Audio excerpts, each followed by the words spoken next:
51 శక్తిపీఠాలలో 5వ శక్తిపీఠం ఏమిటంటే జ్వాలాముఖి దేవి ఆలయం.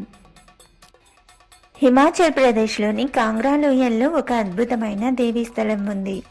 ఇక్కడ విగ్రహం లేదు, కానీ జ్వాలల రూపంలోనే అమ్మవారు వెలుగుతారు. అదే జ్వాలాముఖి దేవి శక్తిపీఠం. 51 శక్తిపీఠాలలో 5వది అని చెబుతారు. సతీదేవి తన శరీరాన్ని అగ్నికి అర్పించిన తర్వాత ఆమె శరీర భాగాలు భూమిపై 51 ప్రదేశాల్లో పడ్డాయి. ప్రతి ప్రదేశం ఒక పవిత్ర శక్తిపీఠంగా మారింది. ఇక్కడ సతీదేవి యొక్క నాలుక భాగం పడిందని పురాణాలు చెబుతున్నాయి. అందుకే ఇక్కడ అమ్మవారు జ్వాలాముఖి దేవి. భైరవుడు, ఉత్తమ భైరవుడు రూపాల్లో పూజలు స్వీకరిస్తారు. జ్వాలాముఖి ఆలయం యొక్క అద్భుతం ఏమిటంటే ఇక్కడ ఎక్కడా నూనె, గ్యాస్ లేకపోయినా గుహలో నుండి సహజంగా 7 జ్వాలలు ఎప్పటికీ వెలుగుతూనే ఉంటాయి. ఇది ప్రపంచంలో ఒకే ఒక పవిత్ర స్థలం. ఎక్కడ అమ్మవారి రూపం అగ్నిజ్వాల రూపంలో దర్శనమిస్తుంది చెప్పండి? ఇది శక్తి తత్వానికి ప్రత్యక్ష సాక్ష్యం.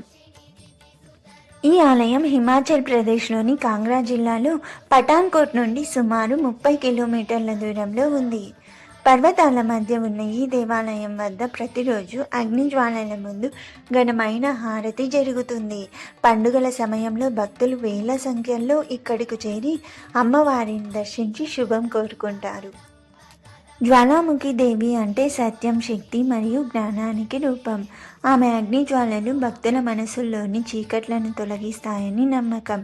ఇక్కడ అమ్మవారిని దర్శించిన వారికి ఆత్మశాంతి, ధైర్యం మరియు ఆత్మవిశ్వాసం లభిస్తాయి. జ్వాలాముఖి దేవి ఆలయం కేవలం ఒక శక్తిపీఠం కాదు, ఇది అగ్ని రూపమైన అమ్మవారి సాక్షాత్కారం. అక్కడ వెలుగుతున్న ప్రతి జ్వాలలో దైవకాంతి, తల్లితనం మరియు సానుకూల శక్తి ప్రతిఫలిస్తుంది. ఓం శ్రీ మాత్రే నమః.